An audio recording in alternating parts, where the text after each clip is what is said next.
Spectator Index tweeted this yesterday. It shows the current state of income inequality. Total wealth of Forbes 400 list in 1982 was $93 billion. In 2016, $2,400 billion. Whoa. And for the record, that doesn't just mean, hey, there was wealth creation all around and it trickled down. No, it decidedly did not trickle down. The richest 400 got way richer than everybody else. The wealth did not trickle down. There was tremendous growth for the richest of the rich, and everybody else is stagnant. So, yeah, it appears like something is fundamentally broken. And this story reminds me of these headlines from not that long ago. U.S. wealth inequality is from The Guardian. U.S. wealth inequality, top 0.1%, worth as much as the bottom 90%. What? The top 0.1% is worth as much as the bottom 90%. Let's try to put that in perspective. So America is a pizza pie, okay? The wealth in America is a pizza pie. The top 0.1% opens up that pie, looks at it, and takes half of it. The other 99.9% have to split up that last half of it. 0.1% takes half of that pie. Oh my God. I don't care how big of a libertarian you think you are. You know something's wrong with that picture. It doesn't take a fucking genius to figure out something's wrong there. And by the way, something's unsustainable there. That's a point people don't make often, is that, so if you look at right before the Great Depression, so in the late 1920s, what happened was the top 1% was pulling in about 24% of the nation's income. So 1% making about a quarter of all the income. Okay, that was so out of whack that what happened? It's one of the many reasons we had the Great Depression.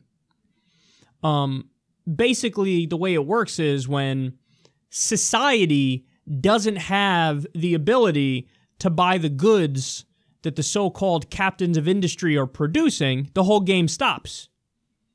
Because nobody can buy your shit, so you keep making your shit. It hurts everybody when the rich end up having such a lopsided share of the income and the wealth. Now, during the period in the U.S. that's viewed as the golden age of economic expansion in the U.S., we had a more progressive tax rate. And we had the top 1% making about 12% of the nation's income. So that's half of what it was right before the Great Depression.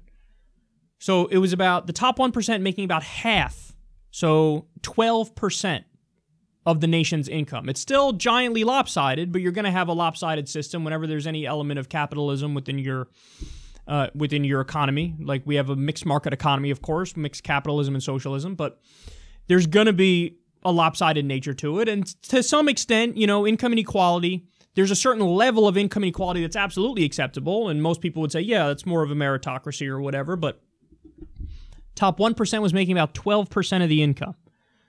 Well, guess what? Where are we today? The top 1% is making 24% of the income again. Oh, boy. Oh, boy. And so you have the top 0.1% has as much wealth as the bottom 90%.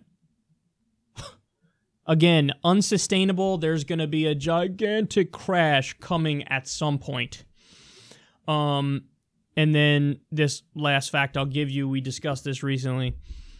The world's 8 richest people, so this is the world now, the world's 8 richest people have the same wealth as the poorest 50%.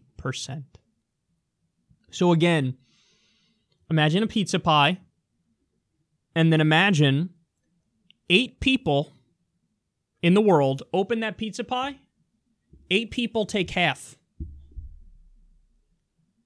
How many people are there in the world? 7 billion, about? 8 billion? I don't even know the exact number. We're just going to go with 7 billion. We'll go with 7.5 billion. How about that? So 8 people take half the pizza pie.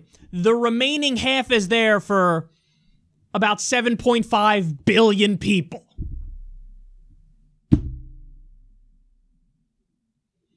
I need everybody to understand that the way the facts are right now, it is not like, oh, hey, those 8 people, they just worked so much harder than everybody else. If you believe that, you're the most naive motherfucker on the planet. Seriously. I mean, that is like, it baffles me that anybody could believe that. But I mean, I guess there are some people who believe that, but it is so clearly not the case that these people just worked harder and that we already live in a meritocracy. No, it's that the system's fucking rigged. If you come from a place with a lot of money, there are all these rules in place to make it so that you inherit that money. So this is like dynasties. It's passed down from one to the next to the next. Trump is trying to eliminate the estate tax in the U.S., so all these rich assholes pass it off to their lazy-ass kids who don't do anything. And forget the fact that there's tax havens all over the place. Tax havens for billionaires and corporations where they're dodging taxes in their own respective countries. And you're creating this giant stratification. You're creating a ruling class, an elite class, and everybody else. And people will only take so much of it, man. If you don't set up reasonably fair systems, it's not like everybody's out there marching saying, we demand exact equal pay with everybody else. Nobody's calling for full divvying up of the pay across the board in a totally equal way for everybody on Earth. Nobody's doing that. But people are saying, hey, come on, can we fight extreme poverty throughout the world? Maybe. Could we have nice infrastructure systems set up in the United States? Could we have healthcare? Could we have education? This stuff is not radical to ask for. 3 weeks paid vacation, 6 weeks paid vacation, like other modern nations.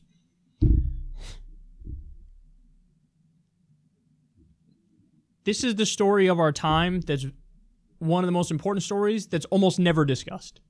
I honestly cannot tell you, outside of hearing Bernie Sanders bring up facts occasionally about this, I don't know if I ever hear anybody talk about it. I never see it discussed in mainstream media, ever, and I never hear any other politicians other than Bernie Sanders bring it up. But there you go. That's the extent of our income inequality, and it is beyond ridiculous.